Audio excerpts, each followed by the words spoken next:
this. So they were doing this in a time where we did not even acknowledge and didn't have the welcoming communities that we have today. So we're very thankful for the work that they have done. They continue to be advocates in the community, strong advocates, and many times have welcomed the homeless members from the LGBTQIA community into their home. In the area of housing, we'll be recognizing Jubilee Ministries and Habitat for Humanity's collaborative efforts to bring Park Vista Place, a mixed-income housing solution, to Holland. This represents long-term permanent housing. The Commission recognizes how community partnerships can bring great access and opportunity to individuals who need housing. We celebrate Habitat for Humanity and Jubilee Ministries for their willingness, their collaborative spirit to work together. They help us imagine the power of working not just alongside each other, but collectively in partnership. In the area of community government relations, we are also recognizing Pastor Roberto Tito Venegas, co-pastor at Intersection Ministries. The lead pastor, Amy Klonderman, says, Tito has a natural ability to connect through diverse relationships. Another great pastor in our community, Angel Lopez, is quoted as saying, in today's world, it is great to see that kind of engagement in your neighbors' lives. I know there are many pastors and churches that are serving their neighbors. We found Pastor Venegas' community garden and Finesse for Community Connections. We found that he shines in this area. In our newest category of healthcare, we recognize Dr. Margaret Duncan, who is a family physician at the Holland Community Center, who has provided 22 years of service. Dr. Duncan is recognized for the time and dedication she shares with each patient. She is an advocate and serves low-income, ethnically diverse patients. She partners and works with organizations like Bethany Christian Services, Pride Holland, International Adoption, Holland Christian Schools, and refugee families coming to West Michigan. Finally, our Lifetime Achievement Award winner is Professor Herb Weller. Professor Weller emanates the spirit of building a culture of learning in our community. He has used his love of language and service to the community of Holland, his students at Hope, and his colleagues. He continues to assist with translation services at the drop of a hat, and he has used his language skills as a way to bridge and build connections in our community. He is a friend to our sister city, Querétaro, and was part of the team that brought the Querétaro Fountain to Holland at Collin Park and Parque Holland to Querétaro. He is a great friend to the city of Holland. And I will not talk about his academic career. I believe that speaks for itself, but we are so thankful for the work that he does. We're going to start presenting the awards, so I'm going to ask Matthew Wehrmeyer, a commissioner from the Human Relations Commission, to step up and do the honors.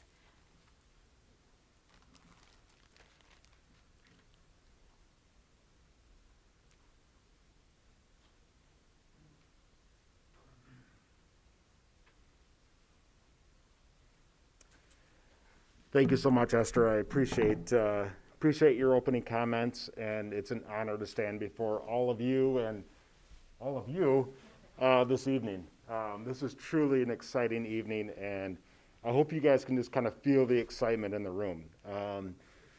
Again, as Esther said, we've been blessed to have so many advocates for this, and in the city of Holland, this is an absolute blessing for me personally, but should be for all of us as well. So I get the distinct honor of presenting Lakeshore Habitat as well as Jubilee their social justice awards for their work in the Holland area as far as affordable housing, seeking where God is leading them. And you know, it's just been amazing to see from my perspective how this aspect of Holland has grown. So, Steve, present to you your plaque. Thank you. And Don, your you. plaque as well. We probably should shake hands. Yep. Thank you. As recipients of the Social Justice Award in the housing area. So, thank you both so much. Thank you.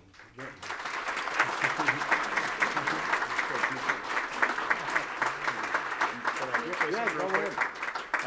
On behalf of Jubilee and Lakeshore Habitat, I'd like to thank you for this, but we do have one of our future homeowners that's going to move into Park Vista Place, and I'd like for her to have a chance to tell you what this really means to her to have a home. So, Brittany Brown.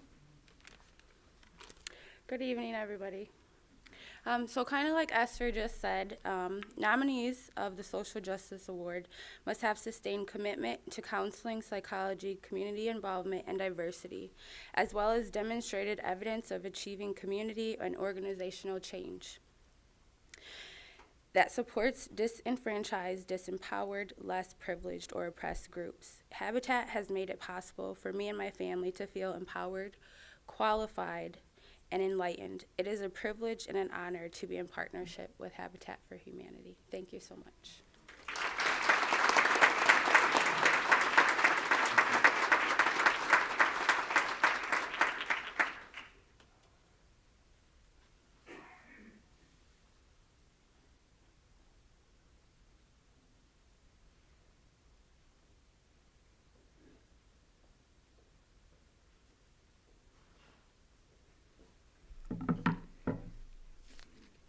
Some of this might be a little bit repetitive, but I think it's worth the emphasis.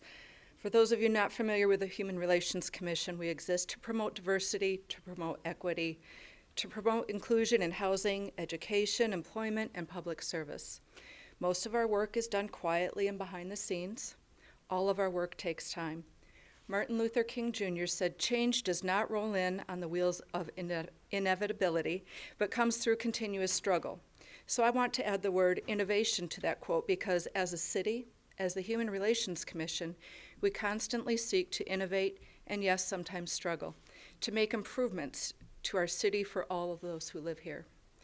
The awards we present tonight go to individuals, businesses, and nonprofits who do this work of change and innovation every day. It is this important work that we honor tonight. It is work that makes Holland not just an okay city, not just a good enough city, but an extraordinary city in which to live. This evening, the City of Holland and the Human Relations Commission would like to present the Employment Social Justice Award to a business who recognized needs within their company and its culturally and ethnically diverse workforce. Request Foods researched their options for providing those needs with the help of the Michigan Department of Labor and Michigan Talent Bank. They recruited 75 seasonal workers, many of whom are family members of their current employees. They made provisions for housing, including beds, bedding, kitchenware, microwaves, and many other items. Request Foods provides transportation to and from work, to the grocery store, and they are able to address other needs of this workforce as well. Request Foods is a global leader of food and food service solutions that provides frozen meals to many nonprofits in the community as well as individual families in need. They are a model of excellence and received recognition for their environmental contribution as well. Their commitment to providing opportunities for mutual success within their company and our community is recognized and greatly appreciated. Congratulations to Request Foods for their commitment to promoting equal opportunity and equal access for all people. Here to accept the award tonight is Mark Zink. Mark.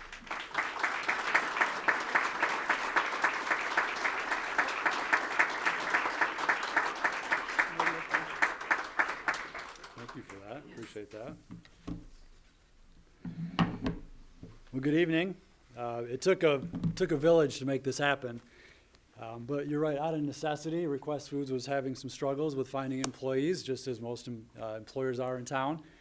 And with the help of my fellow coworkers here and a lot of community partners, we found something that was a success. We investigated H-2B visa programs with the DOL, but we really had to get a lot of relationships in town to help us be a success, with Pine Acres to provide us the housing in their off-season from their blueberry picking operation, Camp Geneva to provide us with their passenger vans to help transport our team members to and from work every day and to those grocery store visits, the Ottawa County Health Department to ensure the health and safety of all the visa members coming to town as well as our current workforce, LAUP, Johnny Rodriguez and his team helping provide their services, whether it be translating or just the other community services that they're providing our team members. The Michigan Department of Health and Human Services for helping to get health insurance coverage for all these folks while they're here. The Social Security Administration Office. La Casa de Mi Padre. One of our chaplains is one of the head pastors at La Casa, so just providing worship services for these folks, as well as individuals like Salvador and Victor and Chris, who are all part of our manufacturing team and our HR department. It took a lot of work, but it's been extremely rewarding. Like you said earlier, the majority of these folks are members. They have family members that live in Holland, and it's been a blessing to have them be able to spend 7-8 months with their family here. They're making excellent wages, and I'll tell you what, they're all signing up to come back next year. So really, really happy about that. Thank you very much for this award. Thank you.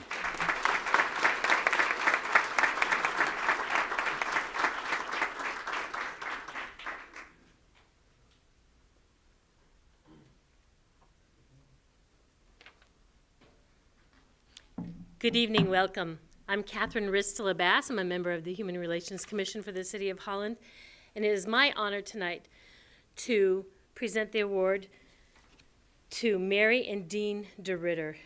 Mary and Dean, along with some parents of some other lesbian and gay children in the area, started the local chapter of PFLAG over 20 years ago and served as moderators and hosts at the monthly meetings at Grace Episcopal Church, making sure that not only did people, get over that initial how do we help, how do we support, but also just a safe place where they could gather and speak together and be in communion together.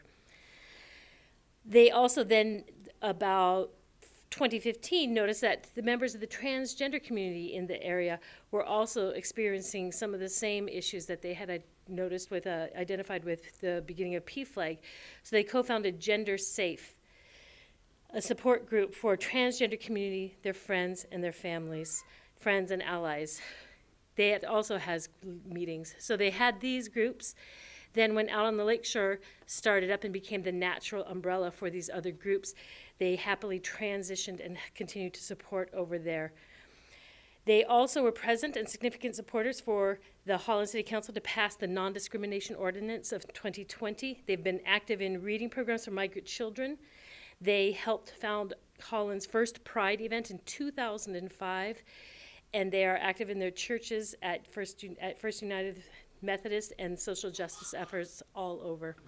It is with great pleasure that I would like Mary and Dean DeRitter to come up and accept their award. They were nominated by Bill and Judy Parr and Krista Anderson.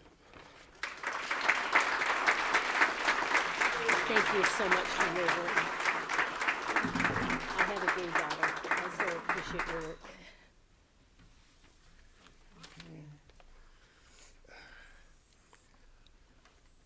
I can read it better without them. As president and vice president of a support group called PFLAG, Mary and I accept this Social Justice Award in education from the City of Holland. 5 couples in the area who had gay children started this local group. PFLAG stands for Parents, Family, and Friends of Lesbians and Gays, and it was part of the national PFLAG that has hundreds of such chapters located in many states. We would like to give thanks to Grace Episcopal Church for hosting our group for the last 20 years, and for Reverend Jen Adams, great support over all those years. We accept this award on behalf of all those who have held leadership roles in this group for the last 20 years. Leaders include Don and Carmen Bergman, Carmen was our treasurer for 20 years.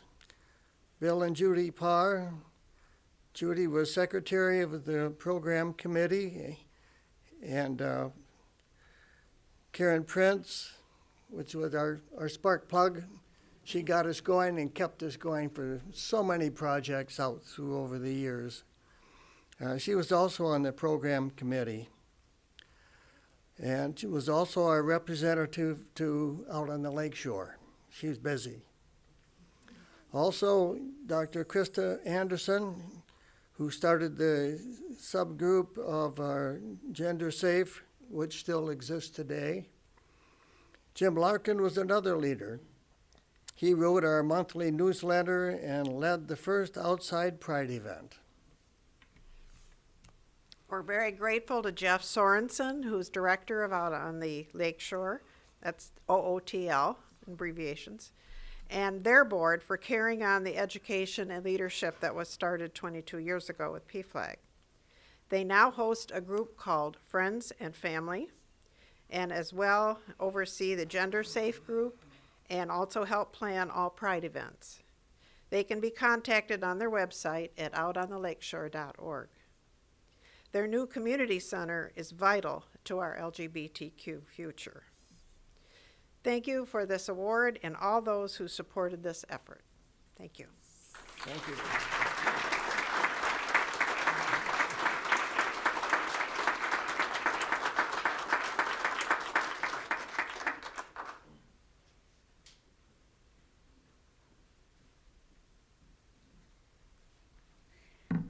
Hello, my name is Tori Farian, and I am on the Human Relations Commission. I would like to ask Pastor Roberto Tito Venegas to join me, if he's here. Okay, great. I was going to talk about him even if he wasn't here. So first of all, I just want to say I have a huge fear of public speaking. However, being able to present this award, I will steel my nerves because I'm honored and humbled and amazed by this recipient. His application started. Pastor Roberto Tito Venegas is passionate about investing in the lives of his neighbors of diverse backgrounds. That was the first sentence, and I thought, okay, cool, I like this. However, his application went on for 3 pages. So he really does live the life that he wants so desperately for our community to have. Some of the things that he has done is he has built a community garden in a plot next to his home in his neighborhood and hosted a subsequent garden harvest party in September of 2021. He worked with Pastor Angel Lopez and Pastor Jose Pacheco and other local churches and actively pursues the ability to provide mobile homes for our area low-income immigrant neighbors. He's also worked with Dr. Daniel Woolsey at Hope College in the Spanish department and Miss Emily Cubby, sorry, I butcher names all the time, from Bethany Christian Services to secure an Andrew W. Mellon Foundation Community-Based Partnerships Initiative grant. This facilitated an 8-week crossover conversations in community program over the fall. This brought Hope College Spanish-speaking students together at Pillar Church to interact with our Spanish-speaking community members. He has also worked with Ottawa Food to bring culturally appropriate food to our newcomers visiting migrant and others in our community that are experiencing food insecurities. He co-hosts community soccer nights during our winter months for young men. He counsels couples going through marital troubles, mentors seminary interns, set up a partnership with a South Korean pastor to bring worship space into their building, and participates in the following programs and activities with his obvious downtime. He works with the organization Movement West Michigan as an active supporter and partner in networking with diverse pastors. He works with Lighthouse Immigration Advocates with Intersection Ministries Liaison for community citizenship classes. He works with Good Samaritan Ministries with partnership with Intersection Ministries as a liaison for Circles program. He works with Ottawa Food, network support for diversifying food projects. He works with crossover conversations in the community as a community connector with Spanish speakers, and works with Doors of Hope as a church partner for coaching, referrals, and support, and works with Community Action House Food Club and Opportunity Hub as a regular volunteer and food access advocate. He obviously is walking the walk, and as a fellow member of this community, I feel incredibly inspired and very menial, and so I am very thankful to award you with this Social Justice Award.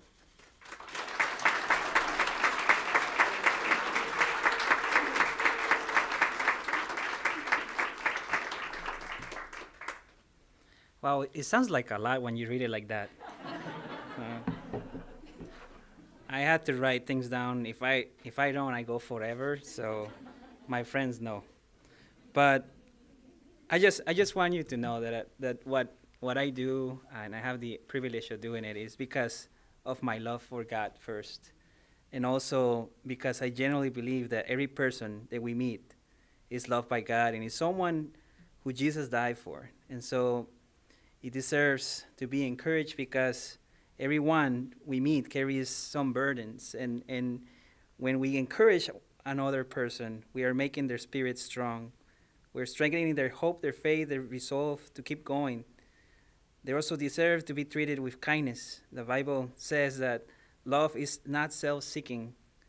It means that we must think of other persons more than we think of ourselves, and we have to think of ways to get our own way at times. So I generally believe that every person that we meet deserves to be honored, deserves to be respected, deserves to be empowered, because they are the ones that can really make a difference for themselves and also for the community that they live in.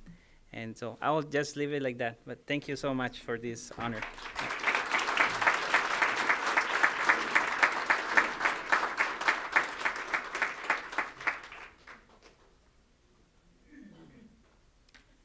Hello again.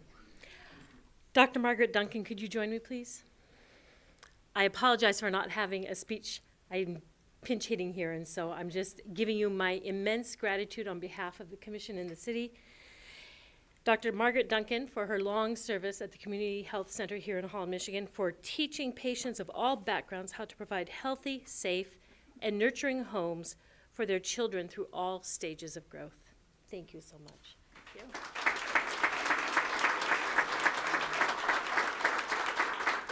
I'm so glad that I got to follow Pastor Tito, because I'm going to just say what he said. Really, it's a privilege to work where I work. God has blessed me so much, first of all, by rescuing me from my old life and giving me a new one. And he's also blessed me with loving parents, a good education, a supportive family, a very supportive husband, and I just love my children, and also a really amazing nurse who's here and manager who support me. So I'm just really thankful to be able to do what I do working at the Community Health Center. It's never boring. There's so much opportunity to just love on people and to be able to give out of what I've been given. And so I'm honored, but I'm also humbled because I'm only here because there's so many people who have made such a difference for me. So thank you.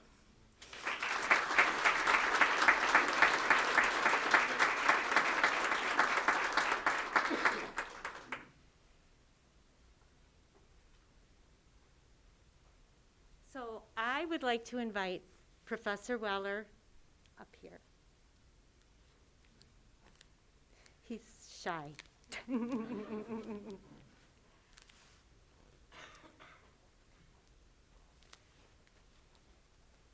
Professor Weller, thank you for dedicating your life in building a culture of learning and connection between the City of Holland and our community and the wider world. Thank you.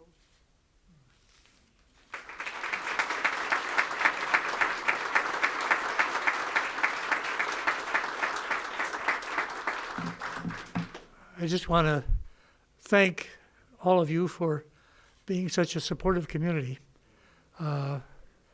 Whatever I've been able to do, it's been because of the support of so many other people. And I'm glad to see that the community is progressing, becoming a more welcoming community.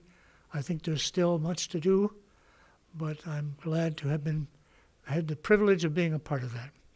Thank you very much for the honor. Thank you.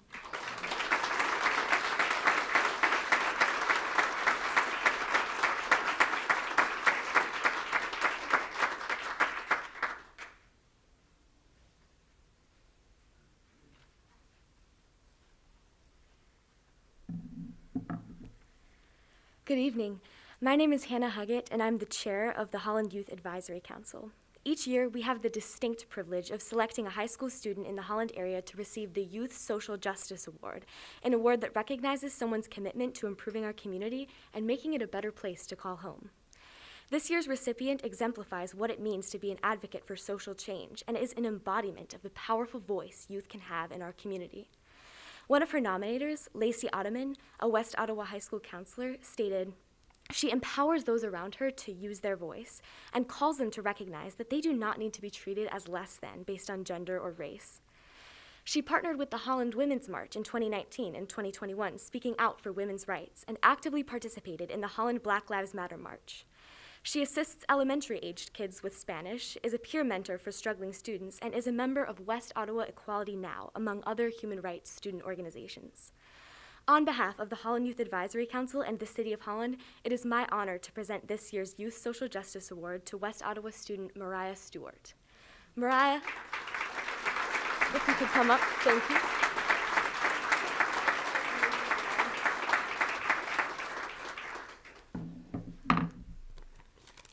Sorry, I gotta open it.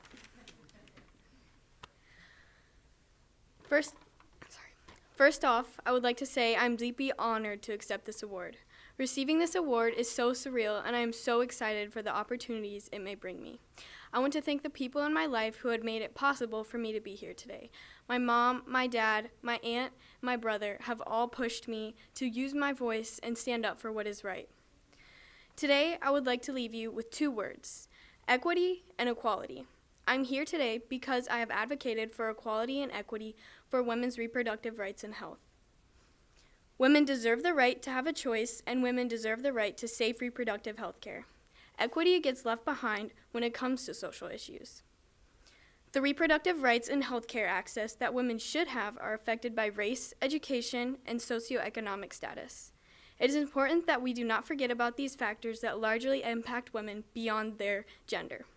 Therefore, I challenge you not only to advocate for equality when we talk about women's reproductive rights and health, I challenge you to advocate for equity as well. Thank you.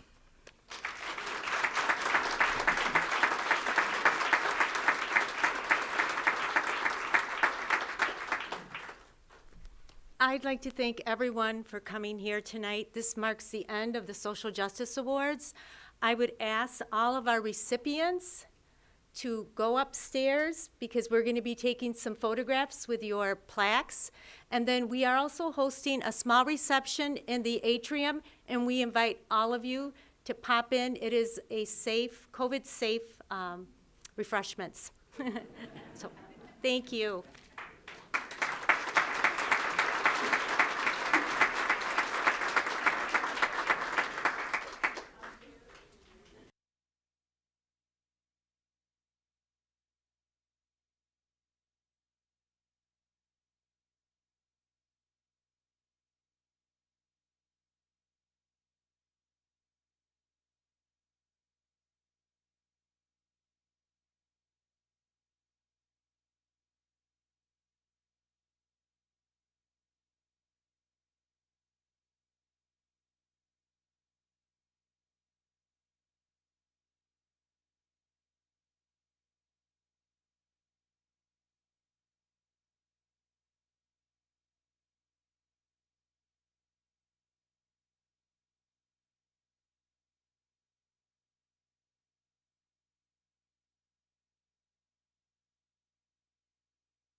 Okay, all set? Let's do it. Wonderful. Good evening and welcome to the January 19, 2022 regular meeting of the Holland City Council. We're starting a little later this evening because we just had the Social Justice Awards from our Human Relations Commission, and congratulations to all of the winners of the Social Justice Awards winners, or all of Social Justice Awards this evening. I'd like to start with a roll call. Kathy, would you please call the roll? Byrd, Present. Freeman, Present. Peters, Corbin, Coronado, Here. Arnshorst, here, Hoekstra, Here. Raymond, Here. Mayor Box. Present. We have a quorum. Wonderful, thank you. We're going to begin this evening as we have for many years, first with an opening prayer by Councilmember Byrd this evening, followed immediately by the Pledge of Allegiance, and we would ask that you would join us if you would like.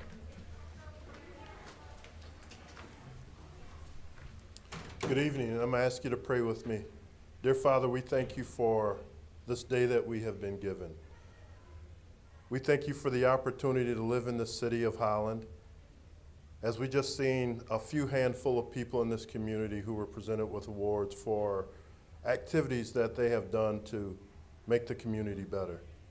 Lord, we're blessed to live in a community where a lot of people didn't get awards today, but they're still out in this community doing things to enhance it, to enhance the people who live here, to help others who are in different situations, some dire, some not so dire, but out trying to make Holland a better place. We thank you, Father, for this community and this community of people who are willing to give of their time, their resources, and their financials as well. Lord, as we continue to deliberate on things of the city, I ask that you give us wisdom, give us understanding, and give us the ability to communicate effectively with one another and to the people of the community who we represent. In Jesus' name, amen. I pledge allegiance to the flag of the United States of America and to the republic for which it stands, one nation, under God, indivisible, with liberty and justice for all.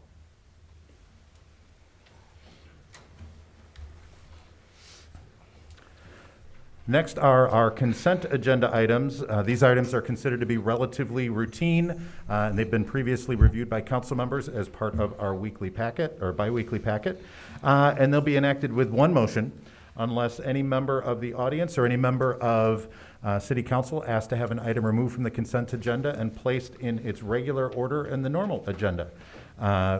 So Kathy, before we ask that, would you please review the consent agenda for us?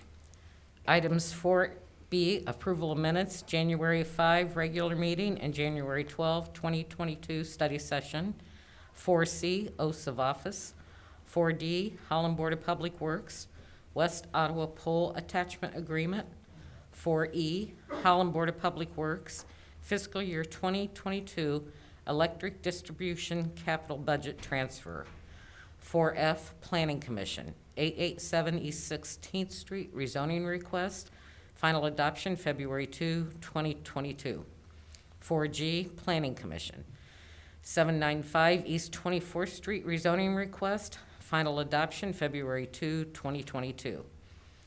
4H, Finance Department, fiscal year 2021 annual investment report.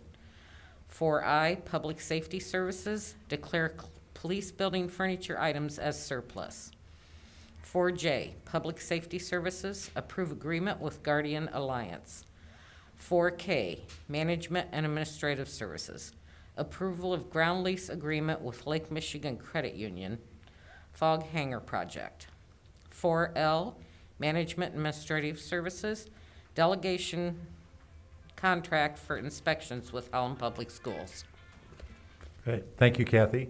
Is there any member of the public who would like to have an item removed from the consent agenda and placed on the regular agenda? Seeing none. Any member of council that would like to have an item removed from the consent agenda and placed on the regular agenda? Seeing none there either. What is the pleasure of council in regard to the consent agenda? Moved by Peters. Is there support? Support. Support by Arnshorst. Any discussion? Kathy, would you please call the roll? Byrd, Yes. Vreeman, Yes. Peters, Corbin, Coronado, Yes. Arnshorst, Yes. Hoekstra, Yes. Raymond, Yes. Mayor Box. Yes. Motion carries. Great, thank you. Next is our public comment period. We provide the opportunity in every one of our public meetings for the public to address council or the individual public body that is meeting. It's part of the Open Meetings Act in the state of Michigan. During our regular meetings of City Council, we allow for 5 minutes for each person who would like to address council. Please note that this is one-way communication. This is your opportunity to communicate with us. We don't answer questions or engage in debate during this time period, but it gives you the opportunity to speak on any item that you would like to. There are 3 lights on the dais in front of me, a red light, a yellow light, and a green light. The green light means you're doing well on time. The yellow light means you have 1 minute left, and the red light means that your time has expired, and we are very strict about that, so we would ask that you follow along with us on that. Now, having said that, is there anyone here who would like to address council at this time? Seeing none, I will close the public comment period.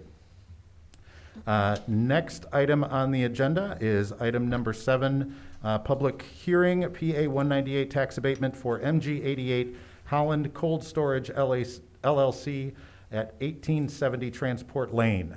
Mr. Van Beek. Yes, thank you, Mayor and Council. Good to be with you this night. We have before you a request for a tax abatement as outlined for MG 88 Holland Cold Storage. I'll do an abbreviated version of my speech that I always give at this point. You'll see the tax abatement estimated tax collections in your packet of information. And I always like to say at this point where when we're able to attract companies that locate, or in this case, expand on site, when they do that and you extend this abatement, you get, they have the ability to go other places. So when you provide this abatement, that quite often is the type of abatement that most other municipalities provide if they meet the state guidelines, then we get 50% of something.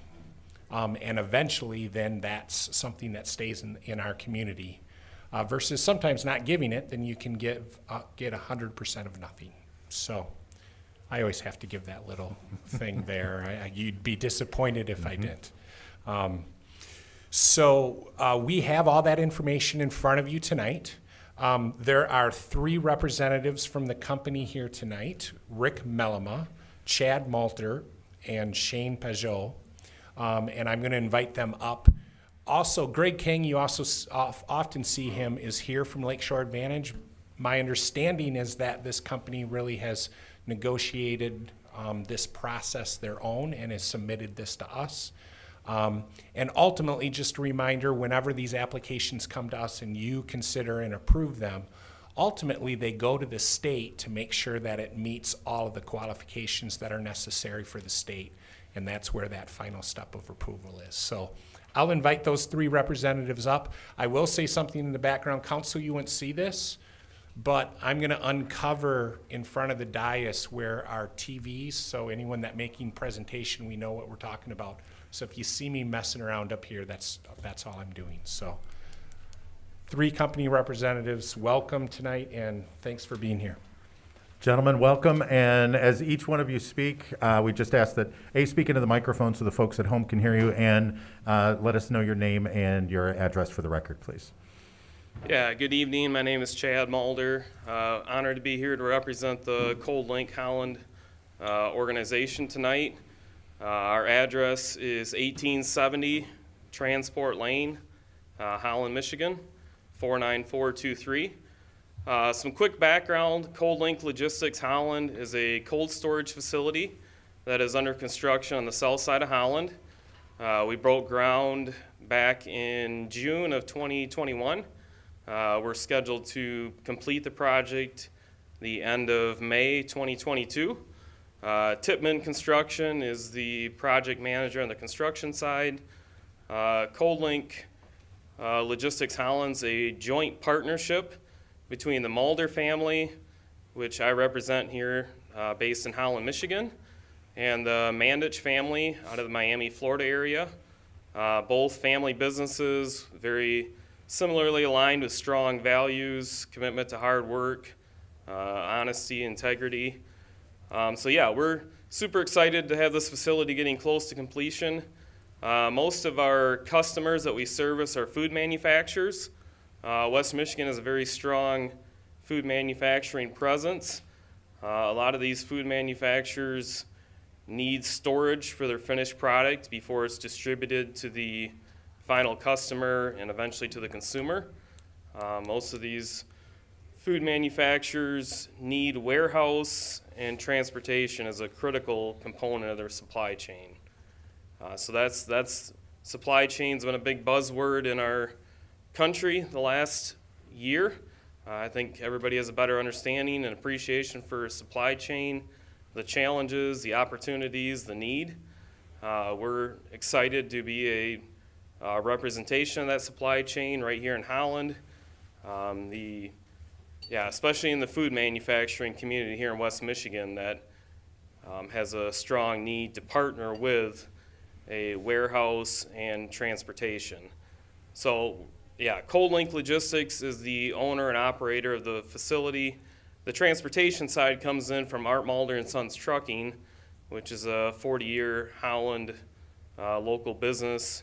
The Mulder family, I'm third generation in ownership in that organization. We're excited for this new project. We're looking forward to bringing additional jobs to the Holland market. Once we get the building fully up to speed and fully functioning, we anticipate adding over 50 jobs to the Holland area.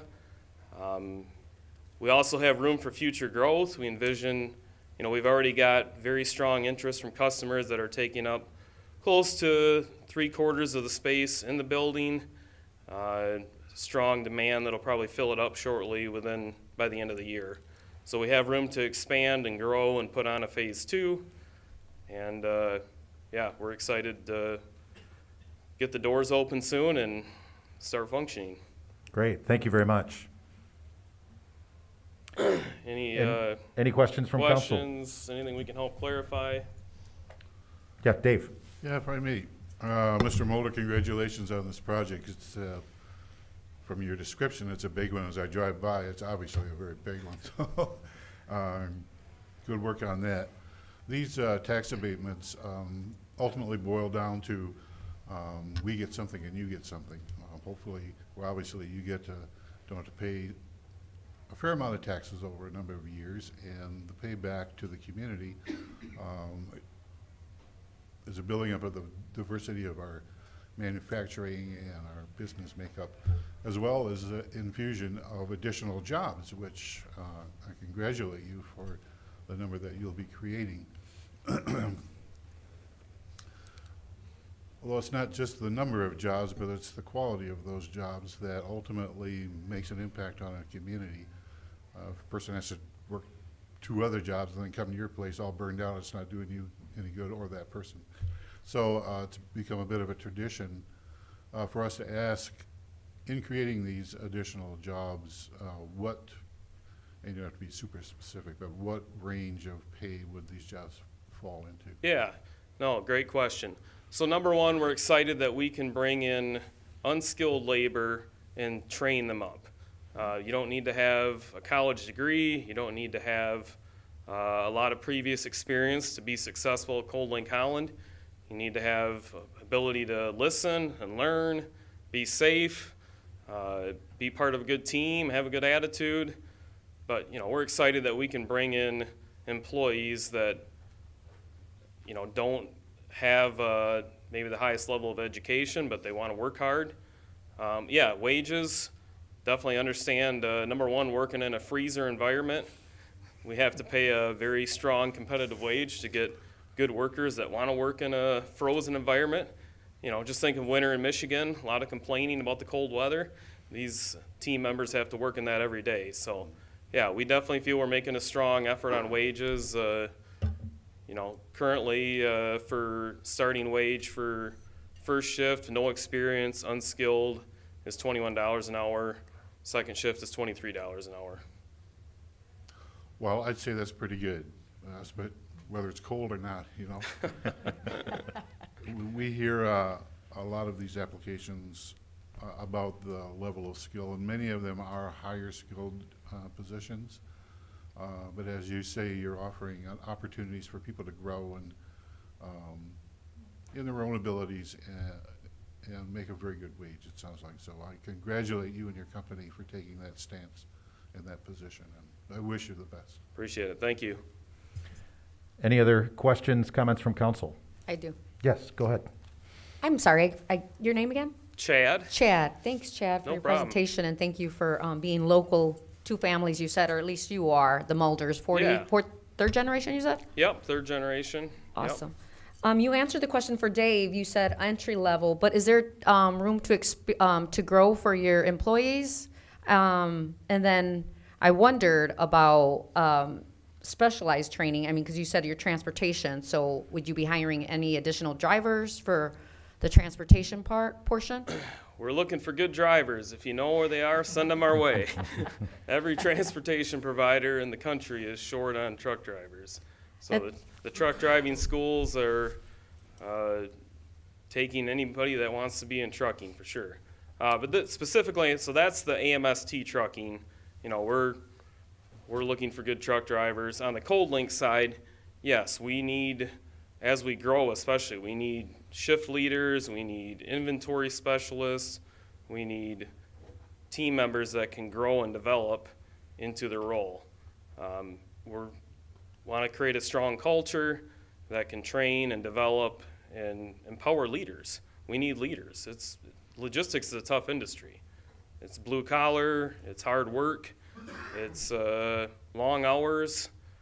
It's a tough industry. So we're looking for team members that we can empower and grow and train and develop and turn into not just entry level workers, but people that can be middle management and hopefully upper management.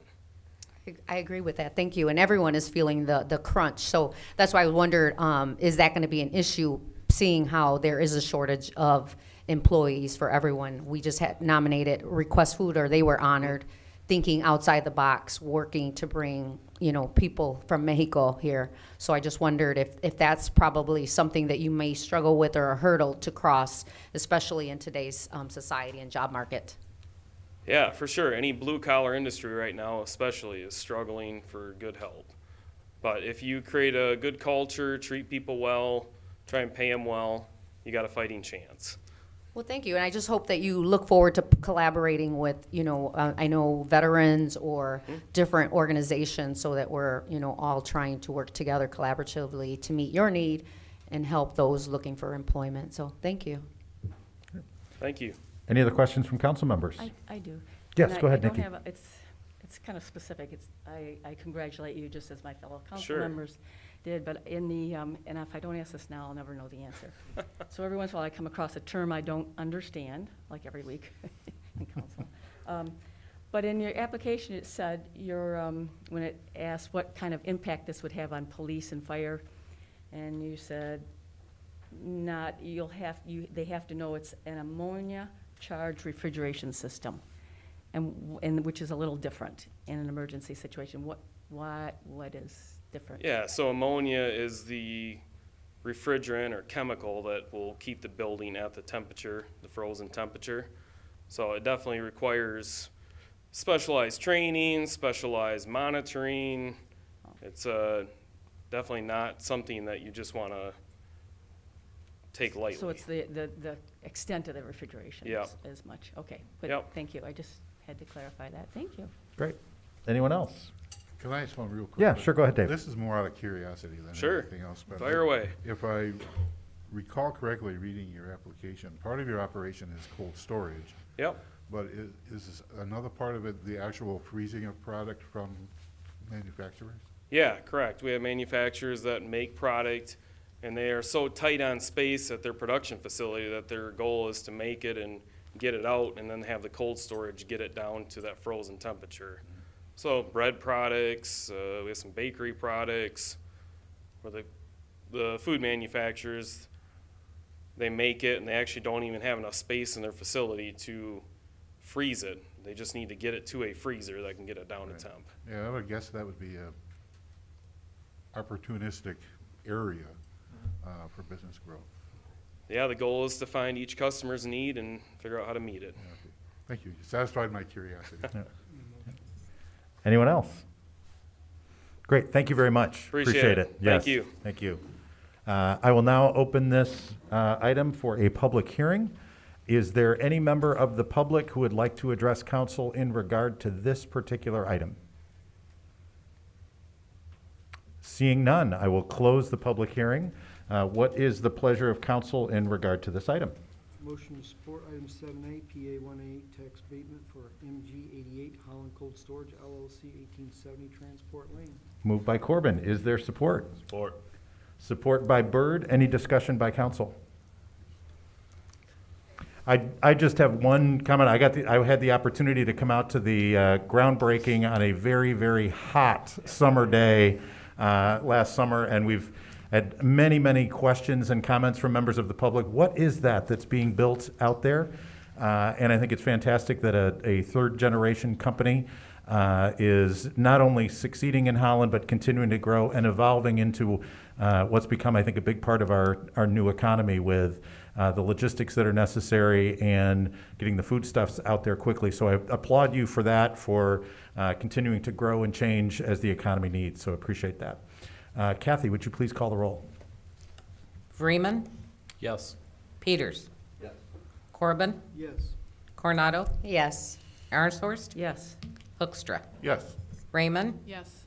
Byrd, Yes. Mayor Box. Yes. Motion passes. Thank you very much. Next item, item number 9, written petitions and communications. In addition to allowing for a public comment period during each of our public meetings, during COVID, we actually created a specific email address where you could send comments to the city council if you were not comfortable or able to come to the meeting in person. That is publiccomment@cityofholland.com.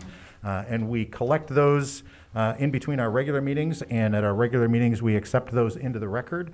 We do not read them out loud at the meetings, but we do accept them in, and we do have one public comment in regard to parking restrictions this week. And what is the pleasure of council in regard to the e-comments that we have received? Move that we accept the e-comment into the. Moved by Aronsource. Is there support? Support. Support by Vreeman. I think I'll give Mr. Vreeman that one this time. Any discussion from council? Yeah, actually. Yes, go ahead. It was an interesting letter, the e-comment, and I'm just wondering if our transportation director, not that they don't know what they're doing, they do, but it was just an interesting take on the parking situation. Yeah, I think Mr. Van Beek may want to respond to that. Yeah, just a reminder of the process when these go through. This went through traffic committee, which incorporates a lot of the various disciplines that we have. And one of the things that I always remind people when it goes through the traffic committee is that you would think that we can just kind of make whatever rules and whatever configurations in the roads that we want. And the reality is that's not true. There's actually state law and traffic warrants and engineering that we need to consult. So that's why things go to the traffic committee and they make a lot of the recommendations that they do. So you'll see that certainly we have been very conscious of walkable communities and recommended even some things that sometimes don't get through the entire process and get scaled back. And we're excited also about proceeding with the non-motorized community plan in this upcoming year, although I suppose I should say that's contingent on budget approval and all of you. So, yep. Okay, well, thank you, and that's bet. good for everyone to know. Great, thank you. Any other comments in regard to the motion? Seeing none, all those in favor say aye. Aye. All opposed, same sign. Motion carries. Thank you very much. Next, item number 10A, Planning Commission Hope College zoning request. Mr. Van Beek. Yes, thank you, Mayor and Council. Steve Peterson, our senior planner, is going to walk us through this. I know that 2 of you have already spent some time on this as we have that set up where 2 of you serve on the Planning Commission. This has gone through the Planning Commission. But I'm also just going to recognize 2 guests that are here with us today, and that's Tom Bilesma, who is the Vice President and Chief Financial Officer of Hope College. I think I have that title right. And also Cara Slater, who is the Director of Operations and are very involved with things there. So Steve, come on up. And here, I'll let you click your own way through. Thank you. Yeah, I know you have some other business to take care of, so I'll try to be brief here. This is a rezoning request from Hope to rezone 4 properties. Put them up there on your screen. There's 3 of them on 14th Street, 200, 202, 204 East 14th Street, and then 356 Lincoln are the 4 properties they're asking to rezone from TNR, traditional neighborhood residential, to educational. The applicant, Hope College, owns all 4 of these properties, and at this time, the only use that they've identified is for the 200 East 14th Street for a child care facility. That's really what kicked off this rezoning request. In order for the college to have a child care facility, it has to be rezoned to the ED district. And so the thought was, while they were here to rezone that one, they thought, well, they would rezone these other 3 as well. The childcare is a use permitted in that zoning district, obviously. The building is already there, so they would not need to go through any sort of site plan or planning commission approval. Once it's rezoned, they'd be able to occupy the building and run the daycare. It's important to remember that the daycare is an accessory use to the college, so at least more than half of it will have to be dedicated for college faculty, staff, which is what their intention is. They did indicate during the planning commission meetings that if there were space available, they would open it up to the public. That would be permitted, again, as long as at least half of it was being occupied by Hope College. The 4 properties are also in what we call the Hope College Overlay Zoning District, and they're also in the district. This is a graphic of our future land use map, so you can see all of the blue there is in what we call the College Campus District, which essentially would align with the ED zoning district. And I tried to throw in sort of the zoning is on the left, the master plan, future land use is on the right, so you can kind of get a good sense for this little corner here of the TNR zoning district is really kind of the last area that hasn't been rezoned to the ED district yet. While there is some other properties on the fringes of the ED district, this is really the bulk of the properties that haven't been rezoned to the ED. So you can see the properties that are highlighted in yellow there are the ones that they are asking for the rezoning. I did include in your packet the criteria for the rezoning. It's the 6 criteria that are in the Unified Development Ordinance that speak to how you evaluate these rezonings. Just for the sake of time, I won't go through those, but staff believes that they have met all of those criteria for the rezoning. The Planning Commission did the same. Although it wasn't unanimous, they did recommend to you that that rezoning by a vote of 7-2. I think my take on the 2 wasn't that they didn't feel that the zoning wasn't appropriate. It was more of a timing issue. I think some of them felt that if they didn't have plans for those other properties, maybe they could just wait. So again, the recommendation to you tonight is to rezone these properties to ED for the college. Thank you, Steve. Any questions from council for staff? Yeah, Jay. I'm assuming we had some kind of a neighborhood meeting, rezoning, an opportunity for the neighbors to talk about that. I'm just wondering, is there any feedback you could give us on what kind of input we got? Yeah, that's right. There was actually essentially 2 opportunities. Hope College put on the public workshop, and then there was the Planning Commission public hearing. The public workshop, which I did attend, and they provided a summary for that. I think there was some concern or comments about, I guess what I'll call some, other related issues with the college, traffic on 14th Street, concern of emergency vehicles being able to get through there in the wintertime, how taxes are addressed for the college. Some of those types of comments is what we heard, what they heard during their public workshop.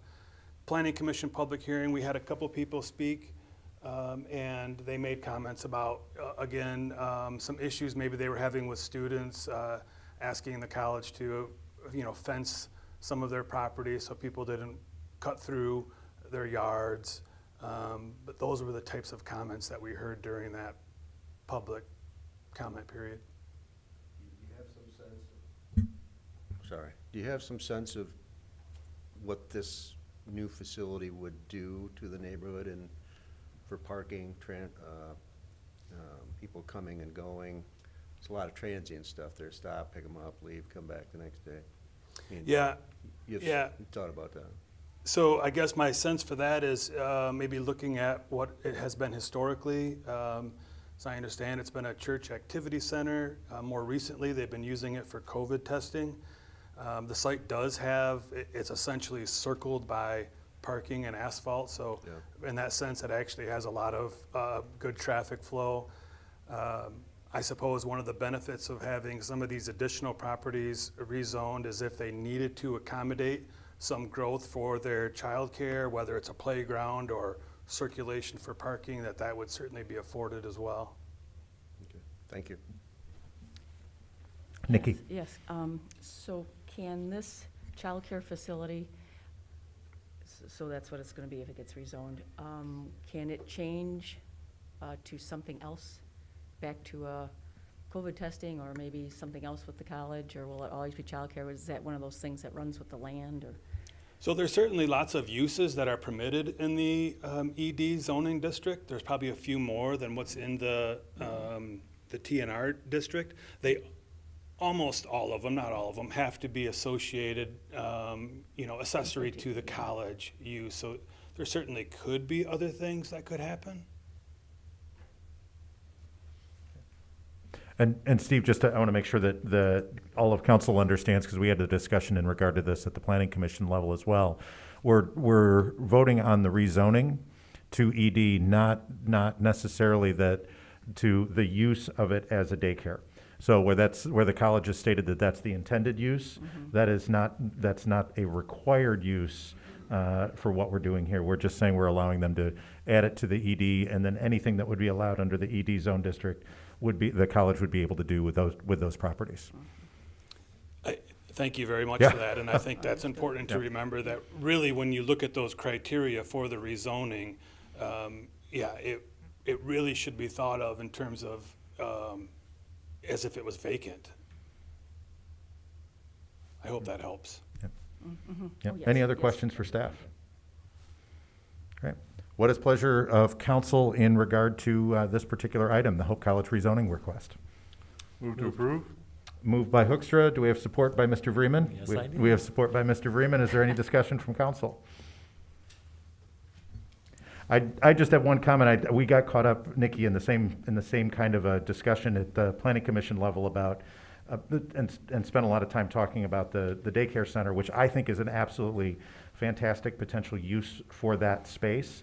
That's one of the things for employers, and there may be some other applications coming up from the Planning Commission as well that include daycare as part of the plan that employers are starting to put in for their employees. That becomes a really attractive thing for employees, and in this day and age, attracting good employees is becoming increasingly difficult. So these kind of amenities are great, and I was supportive of this at the Planning Commission level and intend to be supportive of it at this level as well. But I think it's a great idea and a great use. But I did want to make sure that everybody on council understood that we're not voting for a daycare center. We're voting for the rezoning of those parcels. So any other, yes, Quincy? Yes, thanks for making that clarification. In the past, that's something that we have tended to get hung up on when making a vote on a rezone. So for the uses, sometimes that conversation is needed to make an informed decision, but most of the time we got to stay in our lane, right? Mm-hmm. Exactly. Anyone else? Kathy, would you please call the roll? Peters. Corbin. Coronado. Yes. Arnshorst. Yes. Hoekstra. Yes. Raymond. Yes. Byrd. Yes. Vreeman. Yes. Mayor Box. Yes. Motion passes. Great, thank you. Next item, item 12A1. 12A3, resolution declaring official intent to reimburse project expenditures with bond proceeds and requesting publication of notice of intent to issue bonds. Mr. Van Beek. Yes, thank you, Mr. Mayor and Council. It's your lucky night. You get to talk about utilities and financing at the same time. Excellent. And Dave Koster is going to lead you through this. Did you guys call each other tonight before Yes. you came and make sure your outfits matched? We often do check in with each other every, You did not get the Good evening, Dave. It's good to see you. Mayor, members of City Council, good evening. It's nice to be with you as well. Appreciate the opportunity to share with you a project that we did highlight recently with our study session topics this last week. It's an important project in our water utility that we've been planning for some time to add redundancy and resiliency to our supply, but also to improve in the long term our hydraulic capability of our system. The transmission line that we're adding here, it will be a redundant or a secondary line to a line that is nearing 65 years in age already. If you think about the water plant was put in 1957, and that's when the line from that water plant to our town was created. I have a visual here just to kind of show you on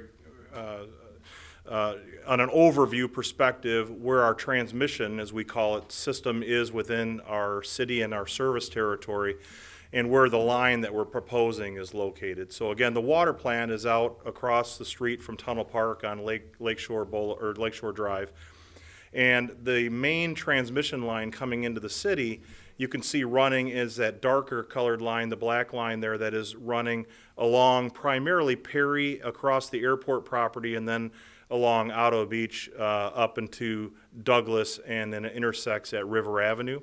And there are 3 crossings of the lake, one at River Avenue, there's another one that crosses the channel, and then the third one that was added, about 8 to 10 years ago or so now, that is crossing at 144th down to Grasscop on the south side of the lake there.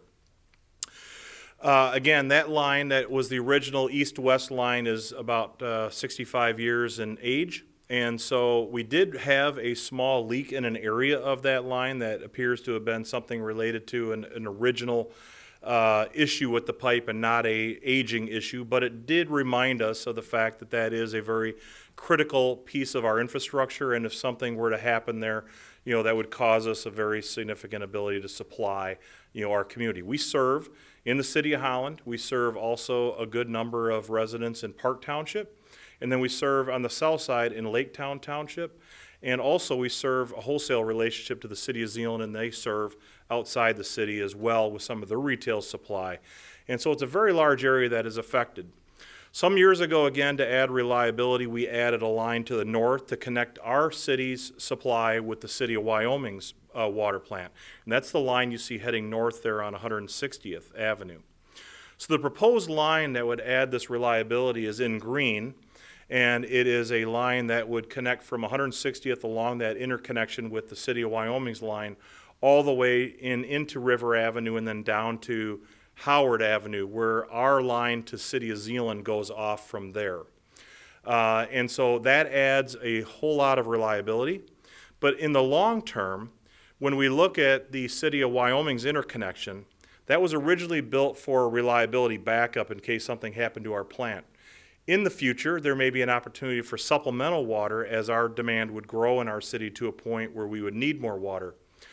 This additional green line will help us in that we could actually continue to supply the water out of our plant at the same time we're receiving the water from the city of Wyoming and therefore supplementing our water. Today, the way it is, hydraulically there would be a constraint there, and it's very difficult for our pumps to fight against the water that would be coming from Wyoming at the same time.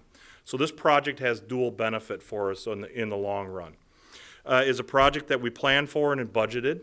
The budget for this project, the anticipated cost is a little over $15 million for this project. We're commencing to begin construction, or we're planning to commence construction in April of this year, and it would last through October into the fall. It's a coordinated project as well with the Out-of-County Road Commission, and we're actually saving some money on this project because they have some road work on Lakewood Boulevard that they were already planning. And we're also saving some additional money by coordinating with the Holland Township because they also have some plans of work that is going to not duplicate our effort here, and we can actually take advantage of the coordination with that as well.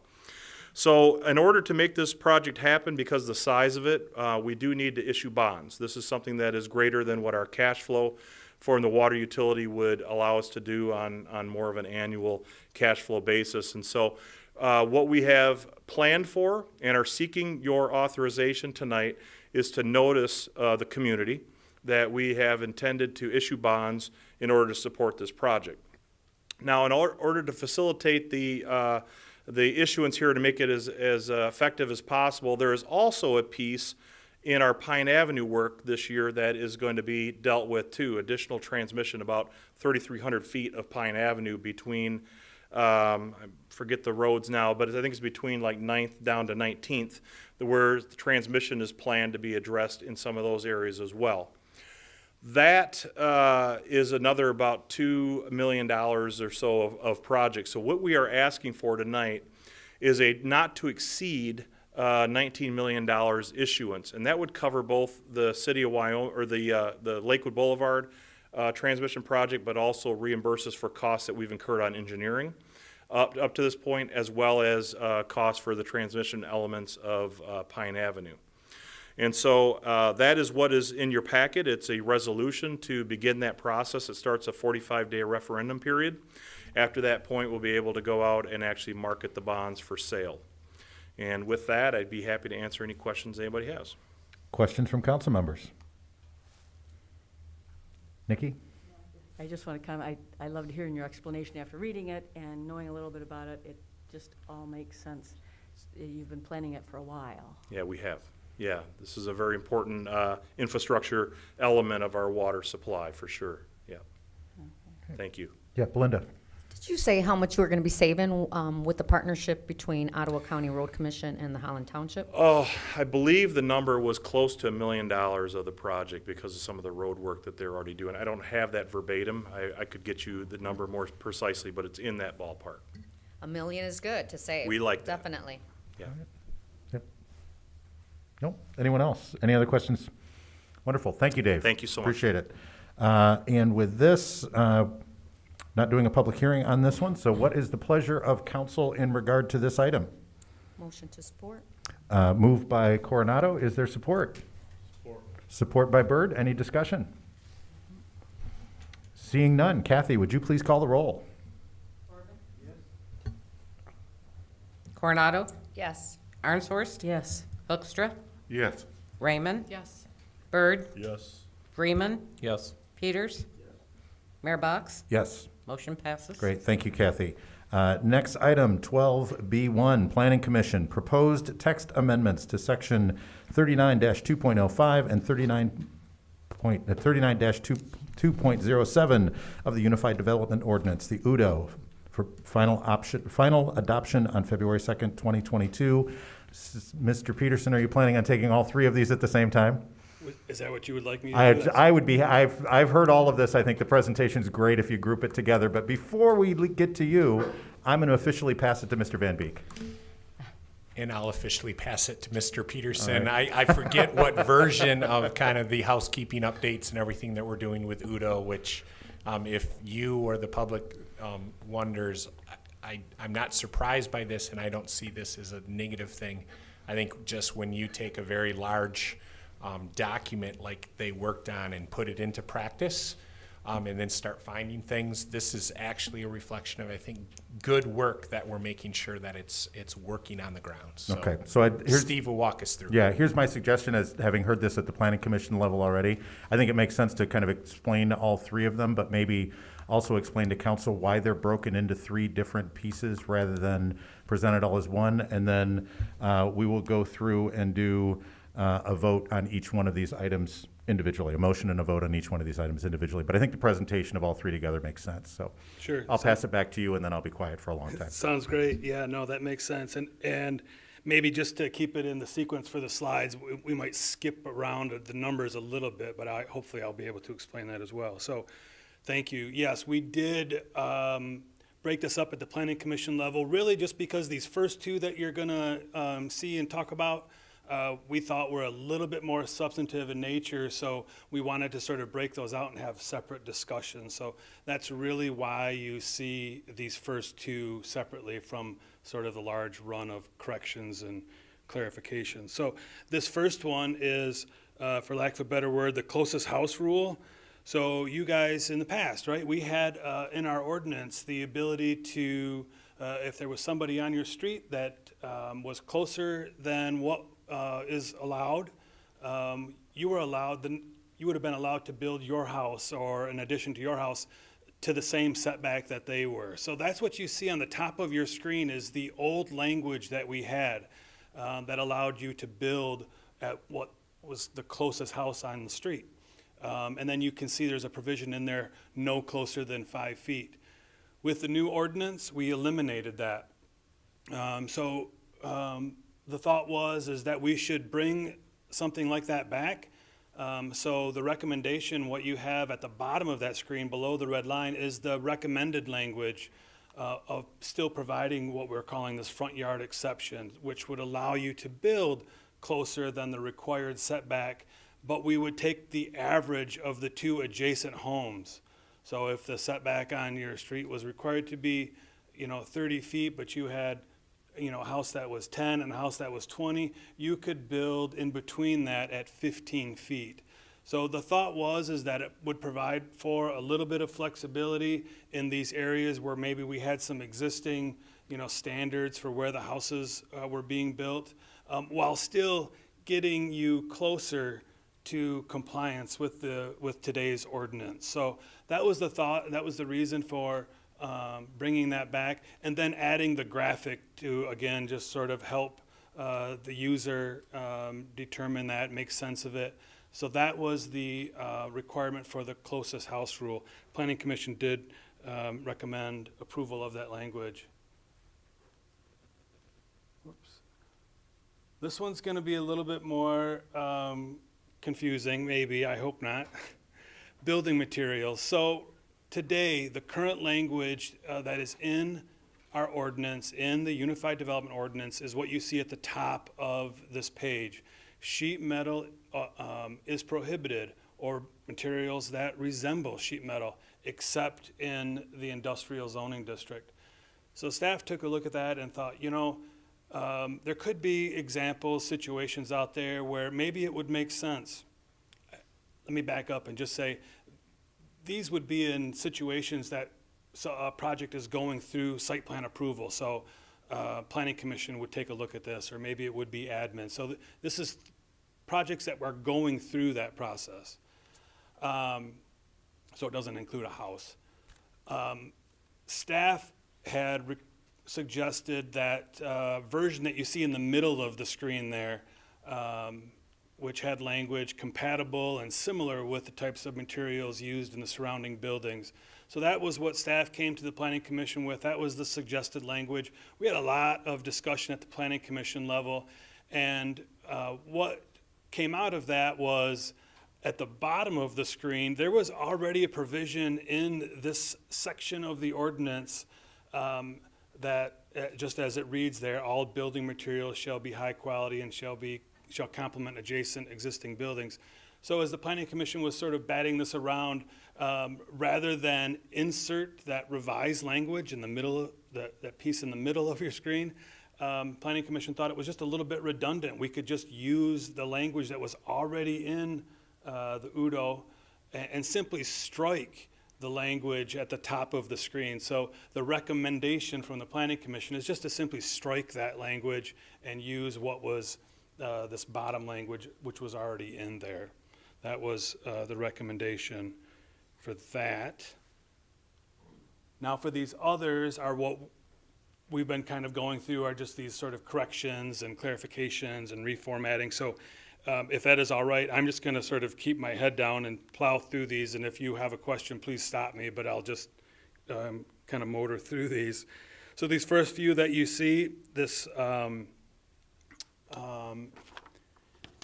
These first couple that you see are in regards to garage setbacks.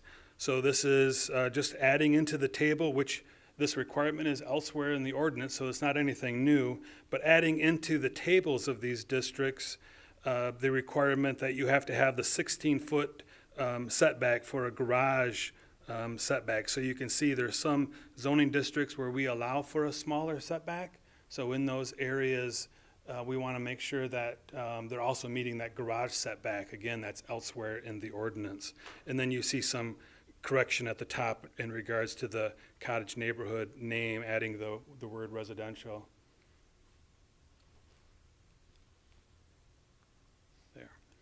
So the next one, medium density residential, section 2.07, essentially the same thing. I'm sorry, that's the other one that we talked about. 2.08, traditional neighborhood residential, essentially the same thing. Adding into that table the setback, adding some cross-reference at the bottom of that as well. You'll see that quite a bit through this round of updates where we're adding a lot of cross-references. High-density residential zone district 2.09, again, same thing, garage setbacks, cross-referencing. Section 210, same thing. The Hope Neighborhood Overlay District, section 2.21, is really just a clarification. You read that language, it was very difficult to use. It was a little bit of a double negative, so we just sort of changed that into the positive.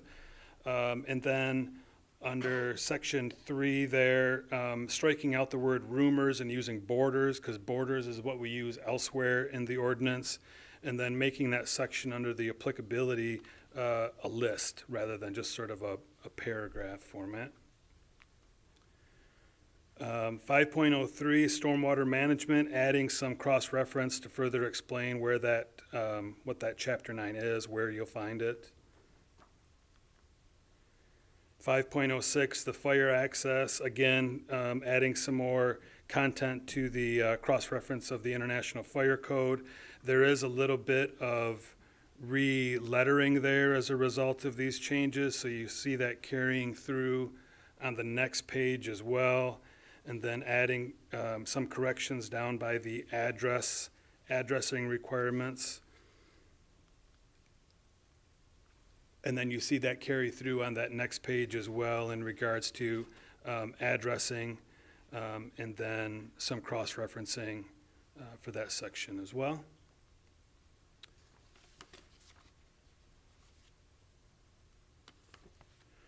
Landscape requirements, adding some cross-referencing.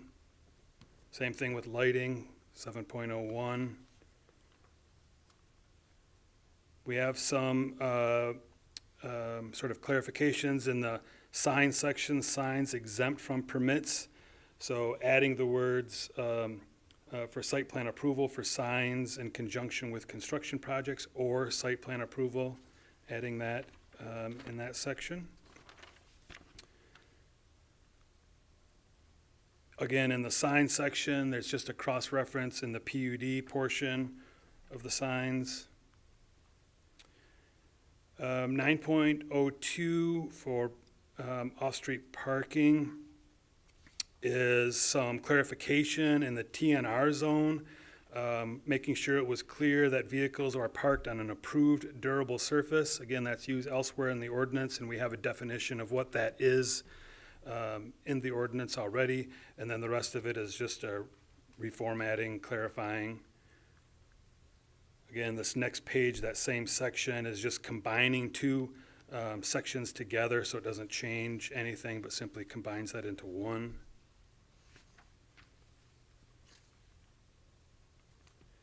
Bicycle parking, 9.03, cross-referencing. 9.04, principal dwelling units. This is, again, what we think is a clarification, providing some little bit better definition of the characteristics of a single dwelling unit. So that's the definition that you see being struck there, and this new definition being added. And then there's also the clarification of how we measure width. I put in the slide just because I thought it was a little bit easier to see. So maybe when you guys have been looking at the packet, I know we've given you a lot with the red line and the clean version, but I did include in this slideshow just the clean version because I thought it was much easier to see when you look at this particular section. Let's see, 9.05 accessory structures. Again, this is sort of just the clarification about the 16-foot front yard setback. So I think this is just making this a little bit more user-friendly so people can find that same section in this area as well. So clarification and maybe formatting. 9 point, did I skip one? 9.06, accessory structures allowed in the required setbacks, just taking out the word, oops.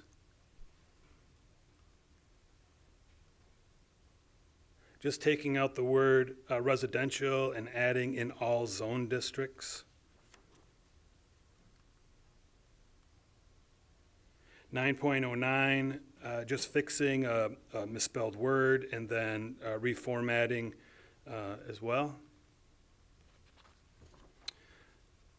And then at that top, what you see is for infill properties requiring site plan approval, just changing that paragraph to read a little bit better. Planning Commission shall conduct the infill design review, period, strike out the rest, and then add the expiration of approval requirements, which again is just a repeat of what that requirement is, so that's all in the same spot. Almost there.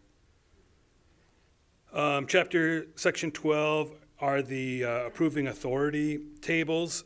So this is really just reformatting as well. So we're adding outdoor cafes and sidewalk cafes where restaurants are allowed in the all zone districts. So then you'll see we're taking it out elsewhere and then providing some clarification on UDO interpretations, that those are done by the zoning administrator. Of course, and then if you appeal that, it goes to the Board of Appeals. That's already in there. Clarification for the zone districts, LDR, CNR, MDR, TNR, HDR, and MHR, clarifying that one residential building with 1 to 4 units can be reviewed by the zoning administrator, and then adding a row further down that more than one will go to the Planning Commission.